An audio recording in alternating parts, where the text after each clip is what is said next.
It's my pleasure to welcome you to the second Stephen Fleischman Lectureship featuring the renowned artist Deborah Butterfield. The lectureship honors the 25th anniversary of Stephen Fleischman's tenure as museum director.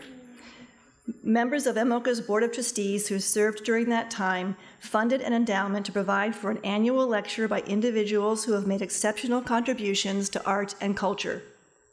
Talks organized for the Stephen Fleischman Lectureship are held each year in April and have free admission in recognition of the museum's dedication to providing access to opportunities for learning and enrichment. We're very fortunate to have as our distinguished guest Deborah Butterfield. Internationally respected as one of the most significant American sculptors, Deborah Butterfield has created a body of work of remarkable focus and lasting influence. Through an inventive and masterful use of a wide range of salvage materials, she creates sculptures that express an affecting vulnerability and eloquently suggest equine power, steadfastness, and grace. She has explored this motif over the course of 4 decades, creating a deeply moving series of variations infused with metaphor and symbolism.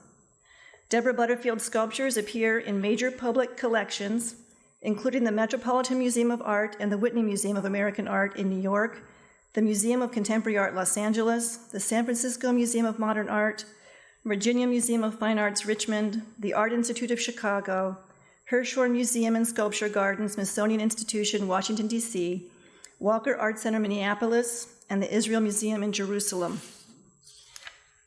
Deborah Butterfield also holds a special place in MOCA's institutional history. The Madison Art Center, now MOCA, organized her first solo exhibition in 1976 at the museum's Lincoln School building on Gorham Street, as well as an exhibition in 1994 after the museum relocated to State Street. MOCA is pleased to count 2 of her sculptures, Dapple Gray and Untitled, among the treasures of its permanent collection.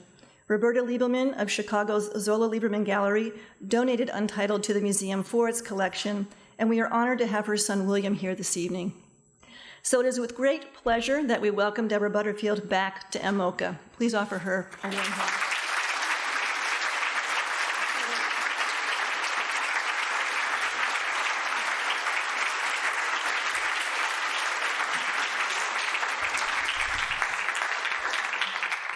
I was born in San Diego on the day that Ponder won the Kentucky Derby.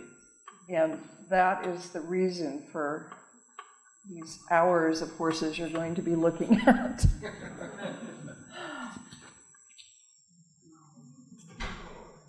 This shows me with one of my horses, Willie, and it was in the days when we actually used film.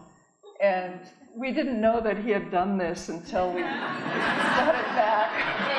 He was really excited getting his picture taken.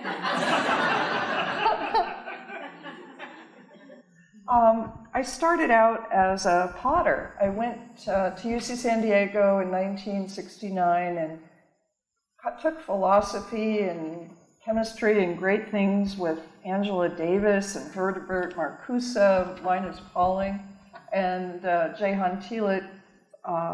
We did this show at the La Jolla Museum of Art called Dimensions of Black, which showed African art, how it impacted European art, and then African American art. And I got to write the modern to contemporary African American art. And anyway, we had this show, and I got flown down from Davis. I transferred up to Davis to study ceramics with Bob Arneson. So I had this incredible time at UC San Diego, but once I hit Davis, I knew I was in the right place. And Bob Arneson taught ceramic sculpture, and we weren't really allowed to make pottery in class.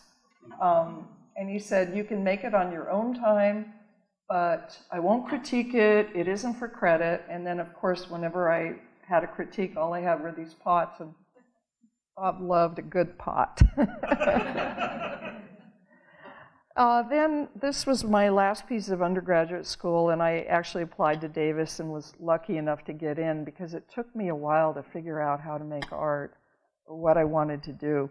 So these were life-size ceramic saddles, which were technically kind of difficult. I had to make a clay horseback, and the clay had fiberglass in it, and make it in 3 parts and put it back together.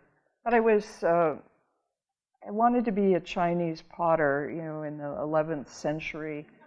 But it wasn't going to happen. And I was just so amazed carving into making this saddle, how much it reminded me, the patterns were so Chinese, and how much it was like carving into leather. At the time, I'd always drawn horses. I'd been teased for loving horses, and I didn't have the courage to make horses. So for me, the saddle was like the negative space between the horse and the rider.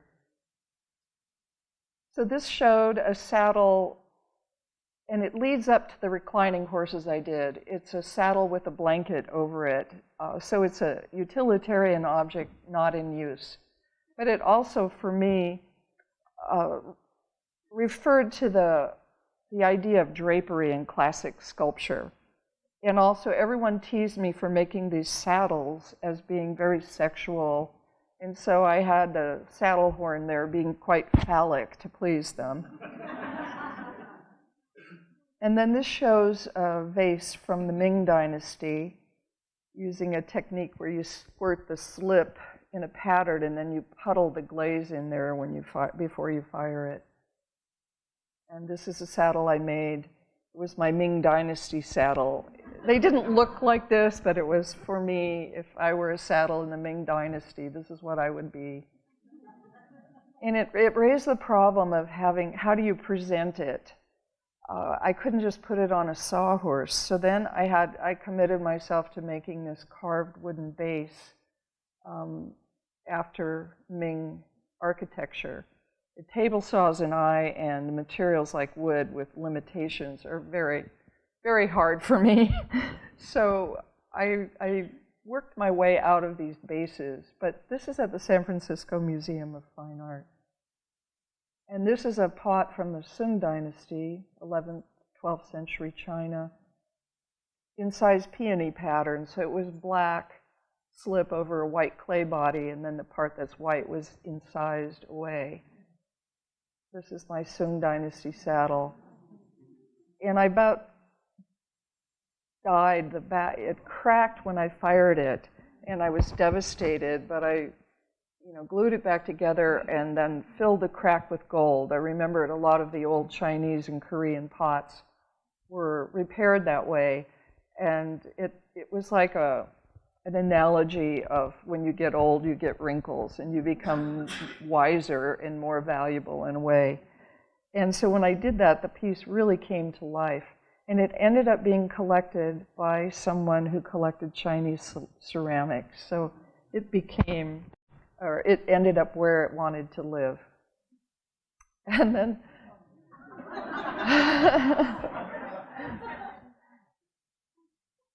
I guess this is when I started really making art. I had bought my first horse, an ex-racehorse mare, and she tried to dump me in a cactus patch. And so I made this racing saddle for her.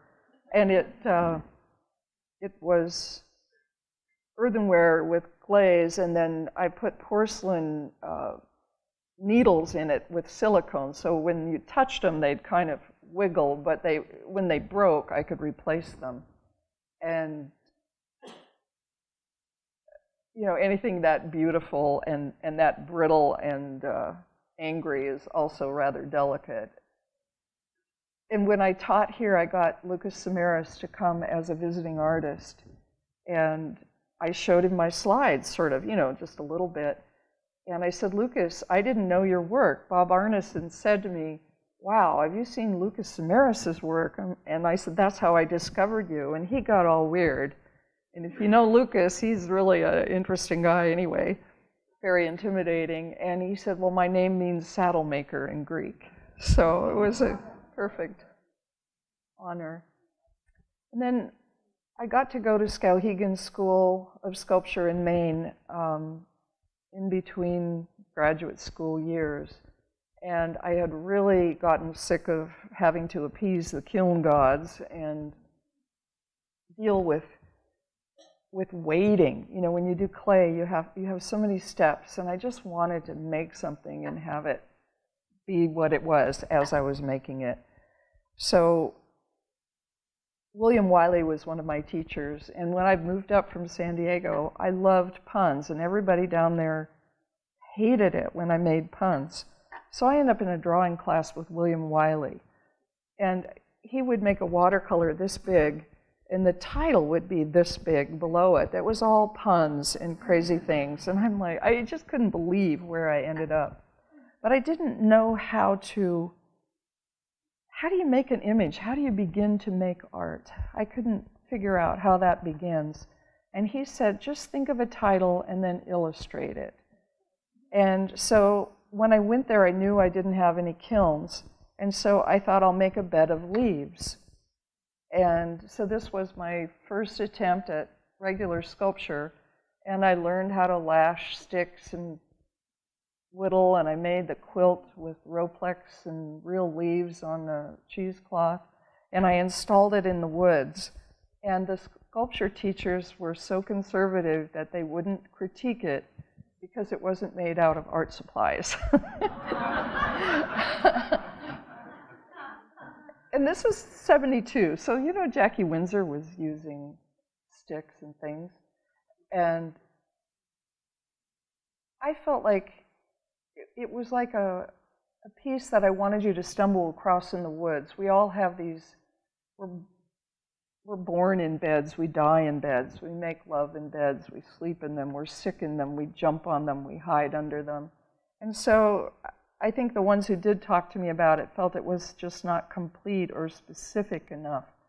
But I felt then, and I guess I'm in a way that way about my horses now, that I want to leave room.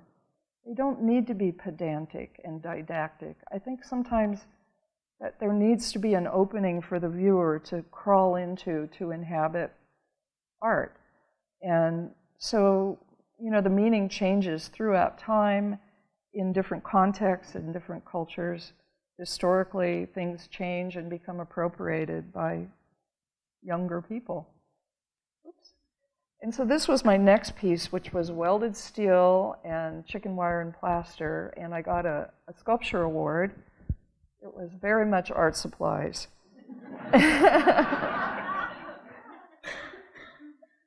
Our studios were just little sheds right outside in a meadow next to a bunch of dairy heifers. And being a Taurus, I really was quite drawn to them. And so I made this bed, and I was in love with this man, John Buck, and you know, he was married, it was horrible. And I just thought, I'm this heifer, and I want to do art about myself. And how do I do that? Manuel Neri was my teacher, and if you know his figurative work, why bother making a naked woman? I mean, he did it so perfectly, I had no need to do that. So I wanted to do personal art, but to have it be a little bit allegorical. When Roy DeForest would give me advice, he would never presume to say, you should do this or you should do that. He would tell me a story in the 4th century BC Greece. There was you know, an Airedale and a Great Dane, and you know, and he would, you know, if the shoe fit, you could try it on. Anyway, so for me, this was a self-portrait on the rocky road of love and life and growing up, and she's standing there trying to keep her balance as if she were in the back of a pickup, you know, going around a windy road. And then I did go to John, to England with John. He got a divorce, and we went to England, and I built this piece over there. It was very rainy and very sexist. I'd never really dealt with classism or sexism. It was sort of shocking. And so I'd been an exchange student of Finland, so I was very taken by the reindeer imagery. So this was a terrible pun. It's a reindeer. If there's a garden hose going up its left hind leg, and it's a fountain. And I was inspired by Botticelli skies and Turner paintings, and this big heavy plaster thing, I wanted to make it look as if it were really just, and Magritte, of course, that it was just an idea, that maybe you could put your hand into it, and it was just a thought.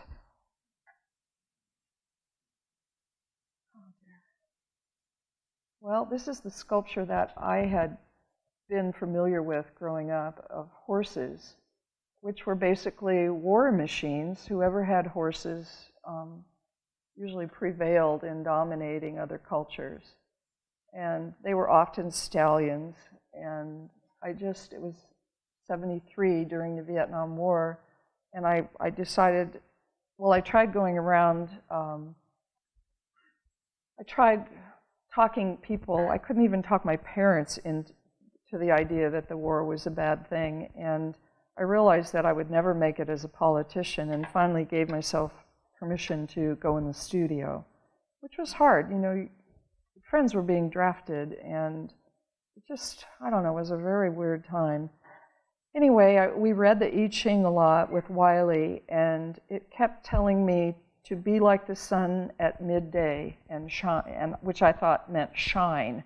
I thought, well, the only way I have a hope of shining is by making art. And so to hope to influence people somehow that way. And then the Chinese horses were so much less about war, and this one, I guess, about sport and pleasure. And also, they were meant as spiritual creatures to take your soul from this world to the next. And my work has often been very much about death and birth and, you know, the full catastrophe. And so these pieces, when I discovered them, really, they just spoke to me so much. So these were my horses from my graduate show. And then the one on the right, actually, I made in '74, right after I graduated. I got to have a show at the Berkeley Art Museum. And Brenda Richardson was the director and said to me, "How are these different than Nancy Graves' camels?" And I said, "Wow, I've only seen them in a tiny picture, you know, in a magazine, but I would say that the difference is the point of view. Nancy Graves is examining and studying these things, and I am the horse, so it's subjective and objective." And she said, "Oh, I'm so relieved. You can have a show."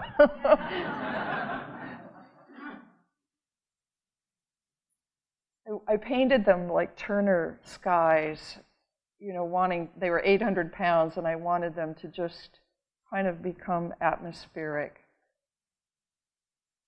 It was very stressful for the guards. They changed them every 4 hours because there was carpet there, and the horses were a little tippy, and the school children, all the girls would just run at them, and the guards had to protect the kids. And this is a show I made for the Madison Art Center. I came here and I was having a hard time with my work, trying to figure out what to do. I had a lot of false starts. And then John and I gave talks down in Louisville, the university there, or Lexington, I guess it was. And I got to go see Secretariat. And he was the most valuable horse in the world. I think he had just finished the Triple Crown a year or two earlier. And I get there, and he's covered with mud. And I was so disappointed. But it was also so wonderful, you know, that they let him just wallow in the mud every day. And I remember the New Guinea mudmen studying South Pacific art, and how wonderful pots are before you fire them. They have this wonderful quality, especially when they're still wet, that you somehow never quite live up to once they're fired. They shrink down a bit, and you don't get that beautiful, luscious feeling. So I mixed everything I'd worked with. I was still using the plaster and chicken wire armature. Welded steel and chicken wire armature. And instead of the plaster and gauze or burlap, I used this paper strips from a taxidermy store and this glue called dextrin, which is what's on the back of an envelope. It's a sugar starch, so it's not poisonous. And I went out into the backyard and dug up dirt full of pine needles and grass and twigs and earthworms and rabbits, and mixed it together with this dextrin and a little plaster and put it all over these horses. And the gallery had been lit for a print show. It was about 30 by 35 or so. And I just left the lighting the way it was so that the horses weren't lit as objects. They were just more like they had wandered into this space. And there were two doors, and they didn't really have eyes or anything, but you felt like you were walking in late to class when you came in. They're all like, their ears are at you. And then they were very close together, so many people wouldn't even go in the room. You had to sidle between them, and a lot of people were very intimidated. It was really the best installation I've ever done. You see? You can feel the shame of being late, can't you? There's a lot of blame there. And then, well, I'd had a review on these last horses, and they don't really have eyes. I guess they kind of have nostrils. They don't have feet, really. And I spent a lot of time with this woman from Art Forum, and the first sentence of my review was, Deborah Butterfield's horses have no genitals. Oh my goodness. I can't even show it to my parents. I finally get a review. And, I don't know, I was disappointed on so many levels, I hadn't communicated and I hadn't made it phallic enough, so I got busy.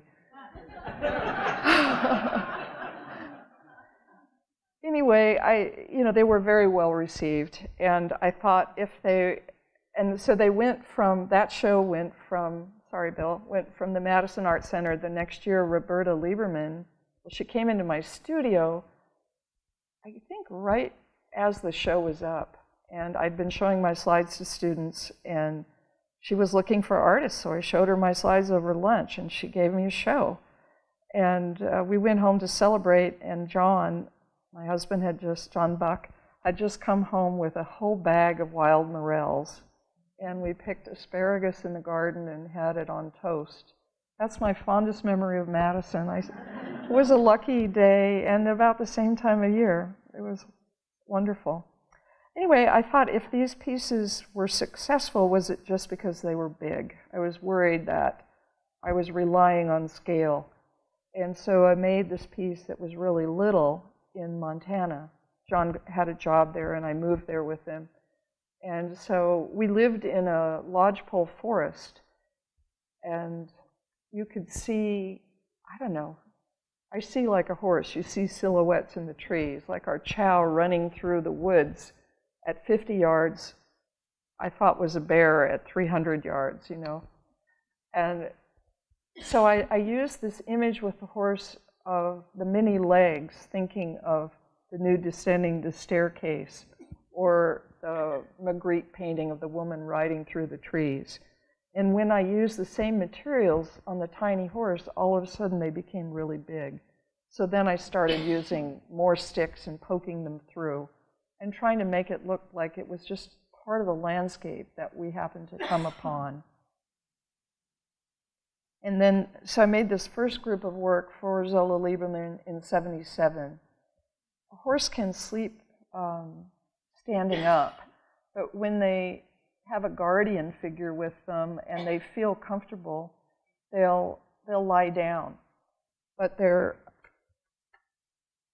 bodies are made so they can lock their knees. Since they're a prey animal, they can run and flee at any moment, even wake up instantly. And so since these were self-portraits, these were mares, I thought of myself in the gallery as a reclining nude. The idea that I would have the courage to lay down while these art critic predators skulked around was, I thought, a sign of courage. Like, I'm strong and I will make myself vulnerable to you because I am powerful. And also, it went back to life drawing lessons with Wayne Thiebaud, how he showed up in a blue suit and a pink carnation at 8 a.m., and we all staggered in, you know, and this was 1971, and everybody was hippies, and, you know, we worked hard, but we weren't very organized. And he informed us that class would begin at 8:05, or at 8:10, the door would be locked, and if you came late, you could rejoin the class at 10:10. And he had us draw he had us draw the model up in the right-hand corner of the paper. And then he had us make a grid, and then we had to hold our pencils up and make dots on it where we saw the figure. And then in the very end, he would let us connect the dots. And what the nude ended up looking more like a mountain range. If you can see that one on the left, it was more like that. You know, everything gets displaced and the foreshortening. And I got a B, and I was glad of it. You know, I was grateful. But I learned how to look. I wasn't a great drawer, but I did learn how to look at stuff. And so the horses were made of the earth, the joke of the figure-ground relationship, and that horses, to me, they represent the earth itself. And then in Montana, we had the coldest winter we'd had in '78, and my father had died that fall, in '77 actually, and the Albright Knox invited me to make a show there, but they could either afford to bring me out or the work, not both, and we were all poor then. And so I made these pieces, and it was so cold, I had to go to we had 4 feet of snow, 30 below zero for 3 weeks. And so I had to take my horse down. I broke branches off the trees, and he pulled them out to the road with a rope. And then I had chains on the pickup, loaded them up, went to a nursery and used a pickaxe to get the frozen mud out. And I was feeling kind of sorry for myself, you know, that there was no art supply catalog for sticks and mud. But then, you know, this was about my father, and so I realized, you know, there was a point to all of this. But so I couldn't be there to install them, and it was so important that I sent them a compass and said, put their noses 3 feet apart. And when I was here, I made, and I'm sorry I didn't include the slide, I made a huge plaster Percheron baggage horse for the Circus World Museum in Baraboo. And I made this fiberglass harness, which about killed me, which is why I went into the mud and paper and dextrin, because I didn't want to use chemicals again. But in my research, I went up and there was a group of 8 Percherons out in the pasture, and I went out to meet and greet them, and you know, their heads are this big, and they all came around me, and I did that encounter group thing where you can fall backwards and people are supposed to catch you. And they would they would catch me with their foreheads and push me back up, and I did it with the whole group. And I thought, this is what I want to recreate. I'd also seen a photograph of a girl in a Navajo sand painting sitting in the midst of it being healed by the 4 directions of the universe. And so that was my idea, that you could go into the middle of these horses and receive this positive healing energy. And then this is a piece that evolved from that small piece with all the legs. And the pieces that were reclining that were at Zola Lieberman, Roberta Lieberman went to O.K. Harris in New York and talked to Ivan Karp. He was one of the only people who would look at slides from the street. And he said, these are beautiful. And she hadn't sold any of them. She'd sold some little ones, so I was devastated. But there they were in storage, and Ivan said, we'd love to include a couple in a group show next fall. And then I get a call in October, young lady, would you like to have a show, a one-person show next month? And because I hadn't sold anything, I had all that work available for a show in New York. And he sold one to the Whitney Museum and the museum in Virginia. And I mean, it was an amazing opportunity for me. It really made my career. This show was at Hanson Fuller Gallery in San Francisco on the 6th floor.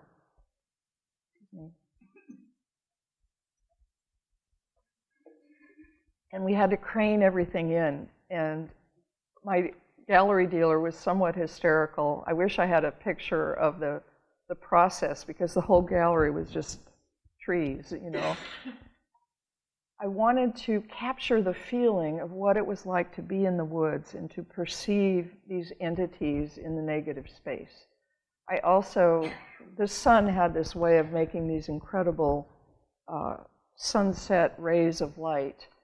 And I got quite martyred when I make these mud and stick horses, because they're on chicken wire with tie wire. So my hands get really sliced up and then infected because they're in the soup of making the mud. And so I was feeling a little Joan of Arc martyry here as well. This is at the De Rosa. This is the Magritte painting that I was thinking of. So this shows the installation. Oh, one's at the Oakland Museum. I mean, they did. And that's at the San Francisco Museum, the reclining one. Hanson Fuller did really good things for me, too. And then this was my next show in '79 at OK Harris. And I kind of thought I was the woman who made mud horses. And we had just moved to our own farm that had been derelict for years. And I had to clean the pastures. There were like 3 old fences. They never tore down a fence, they just built a new one. So I gathered all this stuff and I was taking it to the dump and then going to buy rebar to make armatures. And I realized, this is crazy, you know, you should use this stuff. So I started doing this, wanting to show the inside of the horses, because the old ones were hollow inside to make them light and stable like a pot. They were like a vessel. I still think of them as vessels, only it's more metaphorical what they contain now. That reindeer was like a medieval watering pot where they put holes in it like a calendar and fill it with water, and then you water your seedlings. And so I still think of them as vessels. But this one was really nice and everything, but I realized it was like frosting on a perfectly fabulous pound cake that didn't really need it. And so I just started going bare. This piece is one of my favorites in terms of how I really think. This was hog wire I was rolling up to make it safe for my horses, and it tries to explode and cut you, so I put sticks through it. You know, you do that to keep it from unraveling. So this whole horse is rolled up, crammed hog wire, and one day these sticks will all rot, and the pieces will explode. And I think my friends were getting pregnant a lot, and rather than my father's death, I was sort of thinking about more positive ideas and opening up to the light and looking at what was inside, like almost an emotional x-ray of a horse at a given time. Okay, now I have to go faster because we're going to run out of time, so hang on. I was invited in 1980 to build a show at the Israel Museum in Jerusalem, and we stayed there for a month in the government guest house. And I had an assistant. We worked out in the Billy Rose Sculpture Garden, and I got them to take me around. We got these things from blown up buildings and, you know, junkyards, and it was a really powerful experience. But there were a lot of American tourists who thought I was making dead moose and stuff, and that was annoying. But this was really one of my favorite pieces. This was made out of Arab ladders, which are narrower at the top, and that one stayed. It was called Jacob's Ladder. Stayed at the museum. And this was me and Avi welding.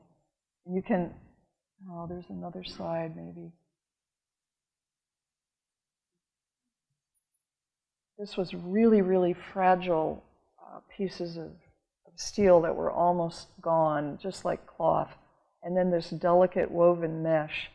So I made a world feeling, and this was only 1980, how fragile everything was.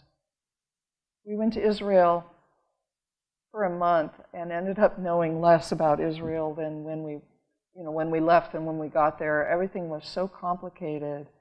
And this was my war horse. There were blown up troop carriers and tanks along the road that were preserved as memorials there.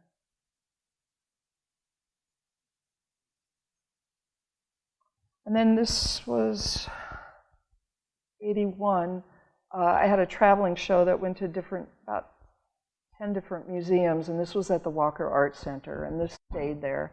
It's called Rosary. It was made from the crushed heating ducts of Rosary Elementary School, Catholic school. So it's very pierced and quite Catholic. And the pink brick dust is still on the silver metal. And this, I got invited in '86 to go to Hawaii by Thurston and Lila Twigsmith and build a show for the Contemporary Museum there.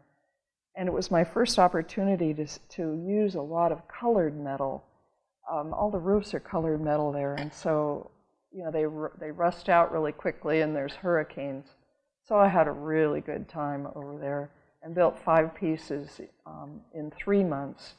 And we got to live there, and it was just an incredible time. This was after my mare, Uha Ula Ula, means red thigh. She had 2 foals with me, and they were both born at 12:10, and I would walk in a little late. She's like looking at her watch, like. And then John had said to Thurston Twigsmith, I'll give you my life's work for some land. And Twiggs said, well, I have to see if my daughter wants to buy this land, but I'll trade you art for it. And Roy DeForest and the kids and wife were visiting, and we drove down to the volcano because it was supposed to be going off. And Gloria and I wandered out into the dark under a full moon. Can you see the volcano? The lava was fountaining 1,600 feet, and there stood a white horse. I'm like, this is my religious experience, and I have it on film. But we walked back, and I said to John, we're going to get the land. And sure enough, he called the next morning. And then came home and built this show for Ed Thorpe Gallery.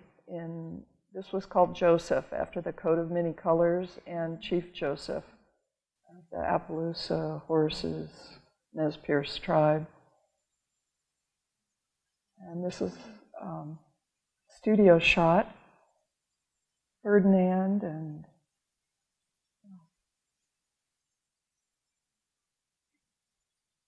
Riot in Baltimore Museum. In Palma, I managed to keep this one. Its mouth, which isn't seen here, is like Guernica, and I thought of Picasso, but it was definitely a mare. And my mother-in-law's name was Palma, so it's like a contraction of Paloma. And this is, oh my gosh, my mind is going blank. He's a samurai horse. I dug this up, it's like 1930s automobiles. And Ikazuki was a samurai horse who, his mother died, and he grew up next to a pond, and he would look at himself in the water to keep himself company. And of course, in the Great Battle, all the horses were afraid to ford the river, but Ikazuki wasn't afraid of the water, and he led them to a great victory. But welding this metal was just like cutting butter. It was just virgin American steel, really thick, and it made me feel like I actually knew what I was doing again. It was wonderful. And then in '88, this is my first bronze sculpture for the Walker Art Center. Martin Friedman had asked me to build an outdoor piece, and I didn't know how to do that. And I met Jim Dine at a dinner with Martin, and he said, I've been casting with this young man in Walla Walla, and you must get a hold of him. And I just had my first baby, Wilder, in '84, and Mark flew out to Bozeman, and I showed him my slides, and he said, just drive a truckload of sticks out here in the spring and we'll cast them in bronze and then we'll weld a horse. And that was the most fun I have ever had in my life. And this shows me working in Hawaii. We would send bronze sticks over there, and Mark would come over and we'd weld armatures. And here I'm tying passion fruit vines onto them, and then we had to put them in container and ship them back to the foundry. And this went to the Kansas City Zoo. And this is Lucky. These are at the Denver Art Museum. They have 3 horses, and they wanted one that the children could climb on. The patron of Ed Kienholz in Hope, Idaho, Klaus Groenke, bought 3 horses of mine, and I'm a dressage rider, and one of my wonderful horses died, and his daughter gave me her Prix St. George young rider horse. I had to go to Germany and try him out, and he taught me so much, and I loved him. He just died at 30 last year, but when I would go to a show or at home, he loved to curl up and have you cuddle with him. And there was payment at the show. I had to give him about a dozen carrots, and then he would do really well. But I often caught the cat sleeping under his chest. He was really a dear horse. And this is second daughter, also at the Denver Art Museum, after my mare PJ, my bred, and birch wood. I'm sorry, this is second daughter, and this is Argus, after the myth of the cowherd with all the eyes. And this is PJ. This was Walla Walla. It was a vine, an ivy vine going up the tree in Walla Walla that I, like the Wicked Witch in the gingerbread house, had been pinching and wanting to kill for years. And Mark finally gave me permission to do it. And Bob Arneson, the right hind leg is a bougainvillea vine from his porch that I had also wished bad things upon. And it finally died, and Sandy brought it up to the foundry for me. So I always thought it was a wonderful piece, using him as one of my foundation legs. And this is a piece I got to make out of manzanita from California. And this shows my palette. This is in Bozeman. This is my steel studio.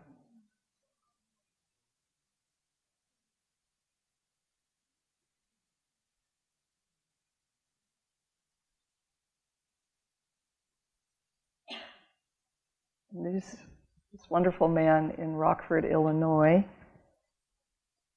owns this scrapyard, and he has traded me art for probably 100 tons of scrap metal. I get to go there and choose it, and they ship it to me. And I got these pieces of concrete with rebar in it. This is a piece I made on 9/11 called 9/12, actually, 9/12. I didn't know what to do with myself, and so this piece is called 1,000 Cranes. And this is after Mondrian, called Boogie Woogie. This is turning its head. And this is my own piece, Hawaii, the Big Island, that I own. I sent this wood in 2002 from the Big Island. I sent a container of it and built the piece in Walla Walla. And again, it's that idea of, is it a figure? Is it a reclining nude? Is it a landmass? Is it a continent? I love or is it just a pile of stuff?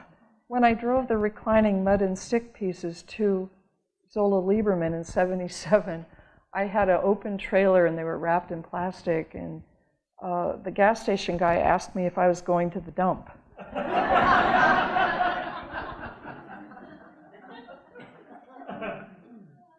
And this is Monekana, which is at the Smithsonian, the American Art Museum. Monekana is the Hawaiian word for Montana. And these are my models. They're long gone. Dear Isabel just died at 30 on the right, and Vicky. They were both Grand Prix mares that I rode in dressage from Germany and Denmark. The sweetest, most wonderful, talented horses I've ever known. This is Isabel, whom I kept. And this was one of my first horses, Hoover. He was an Appaloosa Percheron and quite a good dressage horse. And this is Hoover in the collection, the Margleys collection. This was Rex, who was a noble horse. He's quite old here. A dressage horse in saddlebred and won the Northwest Therapeutic Riding Horse of the Year award. We used to have the riding program at my barn. And this is Rex. He's in Coral Gables. This was Ismani, my best horse who died of colic.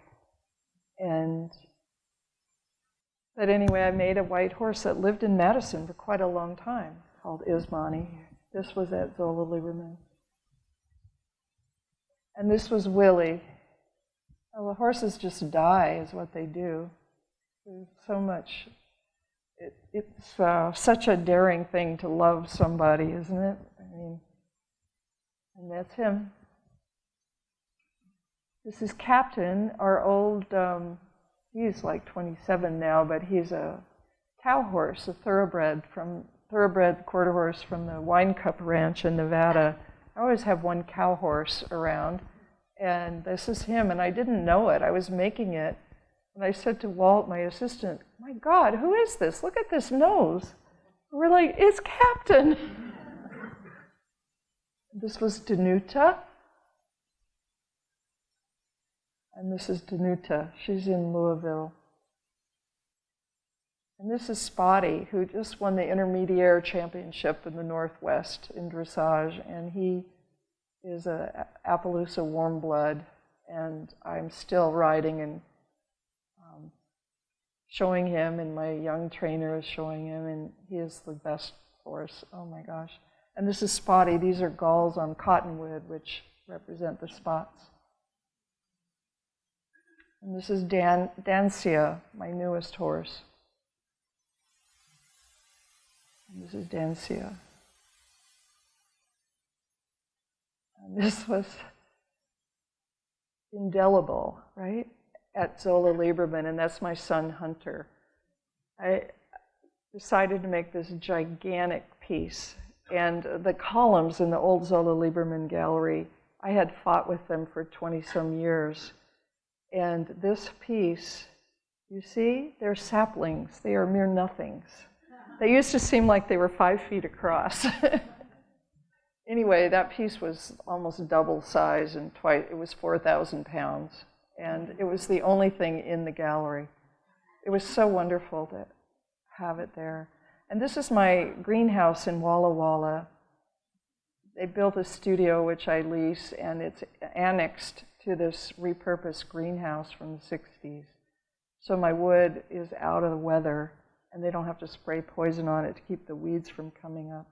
So I can work all year round, which had been a real problem. And this shows me, I have a fabulous studio, but I love just being out with the sticks. And sometimes I leave the doors open and I go out there, there's like deer in there, hiding out from the hunters.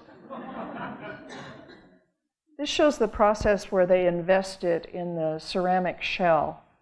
So they'll invest these, burn them out, clean the ash out, and then core it with wax.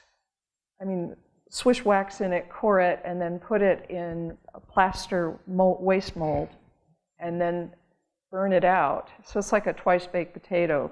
First it's lost stick, and then it's lost wax. Or if it's small enough, under an inch, it's just solid, and so they just can immediately cast it. But they get the beautiful surface with the ceramic shell, but the reliability with the traditional plaster mold. So the ceramic shell is inside the plaster mold. So they found that it costs more to do it on the beginning of the process, but then in the metal shop, they don't have to do very much tooling, and it leaves a fresher, just amazing surface. This is Mark Anderson talking about his new electric furnace, induction furnace. This shows the guy, it's a little blurry, pouring the metal. It's 2,300 degrees. And this is a load of bronze sticks. And this is what it looks like when I weld the armature, or what it looks like before they weld the horse back together. So here it shows us doing some brain surgery. I didn't like the way the neck and the head were, and so we cut the head off, and it weighs about 100, 200 pounds, I don't know. So I have a hoist. And that's John, my assistant, there welding, but this is the studio in Walla Walla. Can you see that? We're repositioning the head. There it goes. And this is in bronze, and I've got it already patinaed, and since they're one of a kind, I can change them, and I'm like, I just can't live with it. We have to do something. So we often do major corrections at the very end. This shows how I patina it. I use a weed burner and a couple kinds of acid and paint, white paint and black paint, to lay down the white paint to give a opaque, light undercoat, and then ferric nitrate goes on top of it with heat, developing lighter tans to deeper reds. Not an earthquake, is it? Okay. And here they were. This was my first show at Danesi Gallery in New York.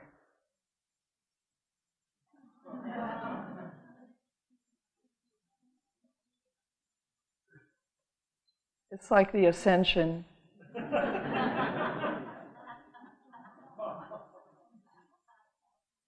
And look at that guy.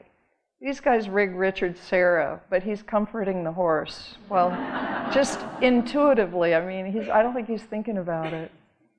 But you can see the scale, and these aren't the big ones. There is the Ascension, actually. And then I kind of went back to my roots, and I think the horses are getting so big because I'm getting more blind, and so I have to be able to see them. And so the legs are really long, and I just felt like the space underneath them was not adequately defined. And I started, and you can see my studio, the whole floor was covered with stuff. So when we clean up my studio to photograph them, some of them looked naked. And this one was really one of my favorite pieces. I just started leaning stuff on it and leaving stuff on the ground. This was from a forest fire, the first piece I did from this fire behind our house. We had to evacuate all our art. We have a Bob Arneson head that weighs about 300 pounds, and the problem with it is that you have to stick your fingers in his nose and his ears to move him, and it's very difficult. We gave up on the lawn and thought if the fire came, we'd just roll it into the pond. And he's still there. He looks great. But anyway, the fire, I guess, I haven't even talked about materials. I feel like I'm talking too long. But the wood that I use, because it's translated into bronze, I can use wood that is almost not there. Wood that is strong enough for me to put together as a piece made of wood is so fragile. It's got bugs, it's got dry rot, it's very, very old, and this way I only need to keep it in one piece long enough for them to put it in in the ceramic shell. And again, that idea of age, of a story, of a narrative, of a history is more interesting than something that's just utilitarian. And the wood that I use, the metal that I use, I think of it as an analogy to different types of horses or different ways of thinking. I am in love with materials and metal. I love the Periodic Table, a book by Primo Levi.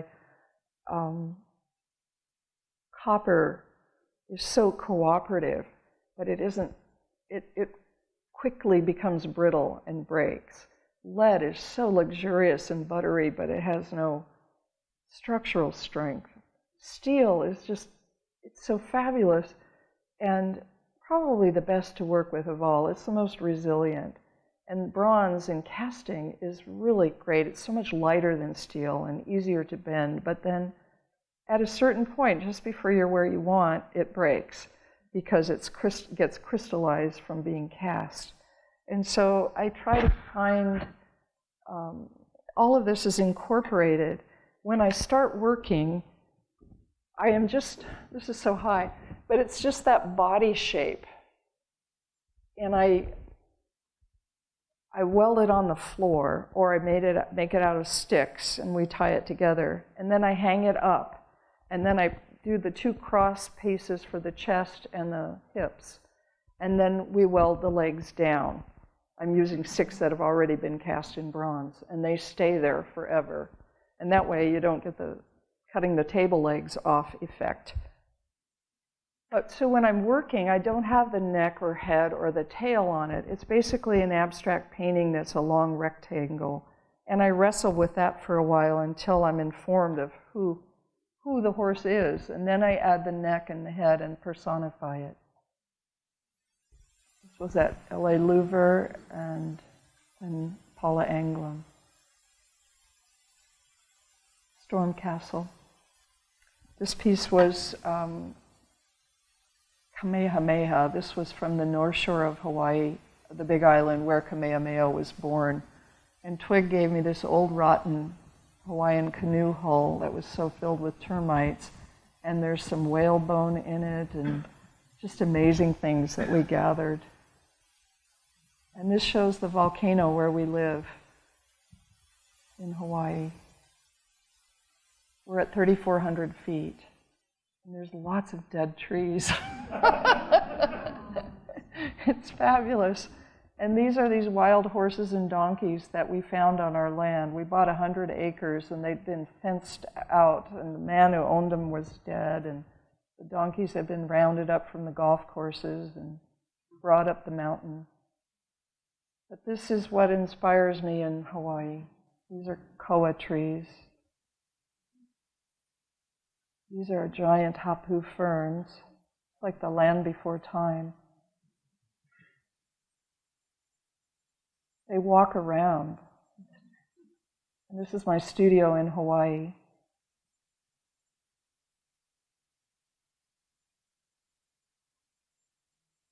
I have an assistant.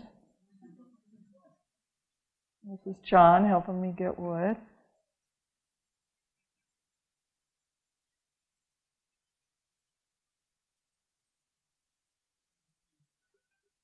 And these are pieces made from ohia, and I'm starting to use leaves and seed pods from the trees. I've become kind of a tree worshiper.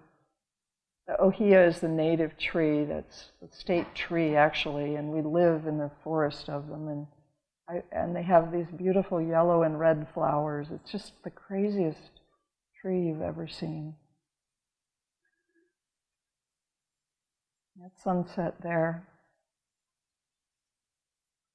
And then we were invited to Iceland. We've gone for 2 years, several years ago and the year before, and spent a month there making art and staying on a horse farm with a woman who's a famous sculptor there. And she let us stay in this guest house and use her studio. And my son and his girlfriend and John and I all made work there.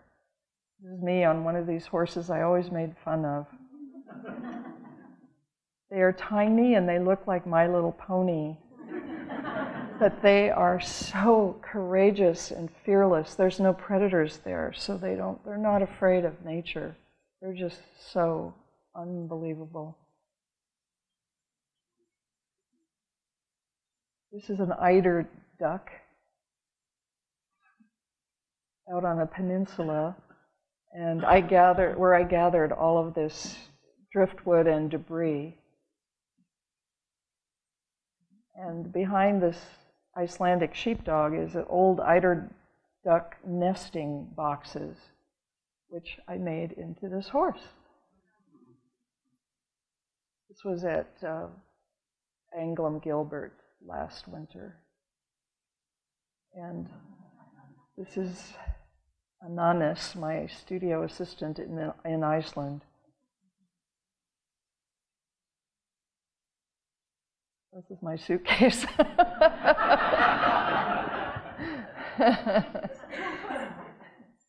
And this is another piece from what I brought home, the material that I just kept like this. I didn't get it cast, I just love it. Speaking to the marine debris, these currents of plastic, oh my God, it's a nightmare. Another one from Iceland. And then this is in Wyoming, in Cody, where I gather wood. This is where I almost had a heart attack, seeing all this wood.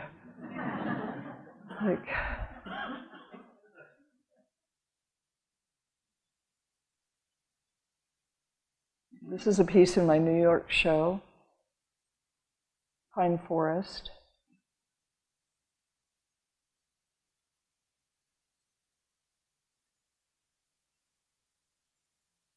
And this is a piece from the Cody, Wyoming wood. And this is a piece from Hawaii. And then I was allowed to get some debris from the tsunami that washed up in the shore of Alaska. The Gulf of Alaska keepers gathered all this debris and brought it down to recycle in Seattle. Somehow the permits weren't right, and King County made them put it all in the dump. And it was a tragedy. And Waste Management was nice enough to, they risked getting a huge fine, but they snuck me in, and I filled 2 U-Hauls with this debris. And look at this little fir tree growing out of this buoy. There's hope. And this is the piece I made. This is the armature. That's the only part of it that's bronze. So it's welded bronze and painted bronze. And then I made this piece. It was at Greg Kucera last fall, called 3 Sorrows: Earthquake, Tsunami, Meltdown. And this stuff, I tried to use more abstracted stuff, but I have in my studio baby shoes and toothbrushes and crushed helmets, and everything is written in Japanese. It's so poignant, and it looked like it just washed into the gallery.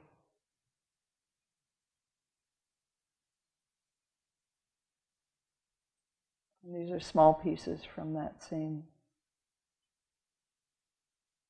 And then this is a scene of the forest fire where I've gathered some of this burnt wood right a few miles from our house. But the baby trees are coming back. And this shows me building this piece. And there it is. This is also in my New York show. And this is Brienne. This is how we figure out who the horse is. We try to figure out the neck and the gesture. And that's me with one of the big ones. This shows them welding this piece. This is what it looks like before I get it back. They weld it all together and tool it, and then they sandblast it.